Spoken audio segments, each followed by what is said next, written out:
നമസ്കാരം, news prime മലയാളത്തിലേക്ക് സ്വാഗതം. മഹാരാഷ്ട്ര നിയമസഭാ തെരഞ്ഞെടുപ്പ് നടക്കുന്നതിൽ തെരഞ്ഞെടുപ്പ് കമ്മീഷന് വീഴ്ച പറ്റി എന്ന് തുറന്നു സമ്മതിക്കുന്ന തരത്തിലേക്ക് മുഖ്യ തെരഞ്ഞെടുപ്പ് കമ്മീഷൻ രാജീവ് കുമാർ ഇപ്പോൾ നടപടികൾ എടുക്കാൻ തയ്യാറാവുകയാണ്. മഹാരാഷ്ട്രയിലെ 80ഓളം നിയമസഭാ മണ്ഡലങ്ങളിൽ വലിയ തോതിലുള്ള കൃത്രിമം കൃത്യമായി അവർക്ക് ബോധ്യപ്പെട്ടിരിക്കുന്നു എന്ന് വ്യക്തമാകുന്ന റിപ്പോർട്ടുകൾ പുറത്തു വന്നിരിക്കുന്നു. കോൺഗ്രസ് പ്രതിനിധികൾ മുഖ്യ തെരഞ്ഞെടുപ്പ് കമ്മീഷനുമായി 2 മണിക്കൂർ നേരം കൂടിക്കാഴ്ച നടത്തി. അവിടെ 25,000-ത്തിലധികം വോട്ടുകൾ കൃത്യമായി 118 മണ്ഡലങ്ങളിൽ ചേർത്തത് കാരണം 102 മണ്ഡലങ്ങളിലും അവിടെ വിജയിച്ചത് BJP സഖ്യമായിരുന്നു.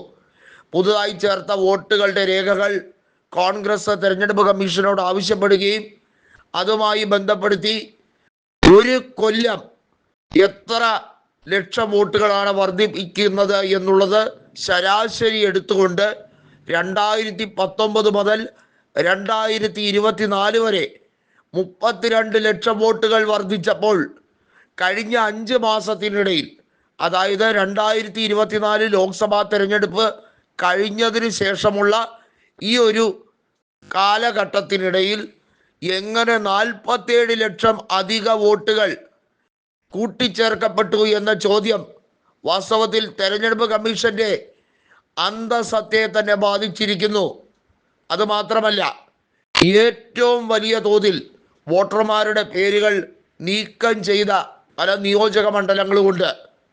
അതായത് ഡീലിമിറ്റേഷൻ അടക്കമുള്ള സംഭവ വികാസങ്ങൾ നടത്തപ്പെട്ടത് ക്രിയാത്മകമായി അല്ല എന്ന് വ്യക്തമാക്കുമ്പോൾ ആ ഡാറ്റ നിലവിൽ തെരഞ്ഞെടുപ്പ് കമ്മീഷന്റെ പക്കൽ ലഭ്യമല്ല എന്നും ബൂത്ത് വാർഡ് തിരിച്ചുള്ള കണക്കുകൾ കോൺഗ്രസ് ആവശ്യപ്പെട്ടപ്പോൾ കൈമലർത്തുകയുമാണ് ചെയ്തത്.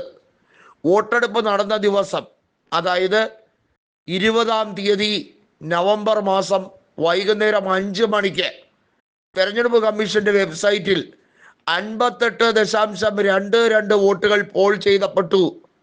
എന്നാൽ 11:30 രാത്രി അതെങ്ങനെ 65.02 മാറി? 2 ദിവസം കഴിഞ്ഞ് അത് 66% വോട്ടുകൾ പോൾ ചെയ്യപ്പെട്ടു എന്ന കണക്കാണ് പുറത്തുവിട്ടത്. ഇതെങ്ങനെ സംഭവിച്ചു? ഇതിനെക്കുറിച്ച് കൃത്യമായ മറുപടി തന്നേ പറ്റൂ എന്ന് തെരഞ്ഞെടുപ്പ് കമ്മീഷനോട് കോൺഗ്രസ് ആവശ്യപ്പെട്ടപ്പോൾ ഇലക്ഷൻ കമ്മീഷൻ പറഞ്ഞിരിക്കുന്നത്, ഞങ്ങൾക്ക് 2 ആഴ്ച സമയം വേണം. മുഖ്യ തെരഞ്ഞെടുപ്പ് കമ്മീഷൻ ദീർഘകാല അവധിയിൽ പ്രവേശിക്കാനുള്ള സാധ്യത, കൃത്യമായും രാജിവെക്കാനുള്ള സാധ്യത ഉൾപ്പെടെ വരികയാണ്. അതായത് തെരഞ്ഞെടുപ്പ് കമ്മീഷൻ സ്ഥാനത്ത് നിന്നും രാജീവ് കുമാർ രാജിവെക്കുകയല്ലാതെ മറ്റ് മാർഗങ്ങളൊന്നും ഉദിക്കുന്നില്ല. എന്നാൽ പോലും തെരഞ്ഞെടുപ്പ് കമ്മീഷനിലുള്ള വിശ്വാസക്കുറവ് നികത്തപ്പെടുന്നില്ല. മുഖ്യ തെരഞ്ഞെടുപ്പ് കമ്മീഷൻ രാജിവെച്ചാൽ ആ നടത്തിപ്പ് തട്ടിപ്പാണെന്ന് ബോധ്യപ്പെടുത്തുന്നതിനുള്ള ഒരു മൗന സമ്മതമായി, അതായത് അതെല്ലാം ശരിവെക്കുന്ന തരത്തിൽ കോൺഗ്രസ് പറഞ്ഞ ഈ 4 പ്രധാനപ്പെട്ട ഗുരുതര ആരോപണങ്ങൾ വസ്തുതാപരമെന്ന് കൃത്യമായി തെരഞ്ഞെടുപ്പ് കമ്മീഷൻ സമ്മതിക്കേണ്ടി വരുന്ന ഒരു സാഹചര്യത്തിലേക്ക് കാര്യങ്ങൾ എത്തും.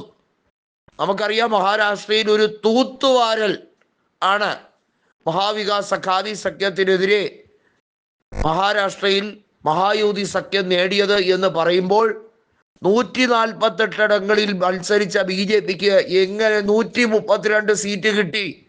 അതും ഇത്രയും ശക്തമായ ഭരണവിരുദ്ധ വികാരം നിലനിന്നിട്ടും എന്നത് ഒരു ചെറിയ ചോദ്യമായി അവശേഷിപ്പിക്കാൻ കോൺഗ്രസ് തയ്യാറാകാതെ ബൂത്ത് തലത്തിലുള്ള കള്ളവോട്ടുകൾ കയ്യോടെ പിടികൂടുമ്പോൾ തെരഞ്ഞെടുപ്പ് കമ്മീഷൻ കുതറുകയാണ്.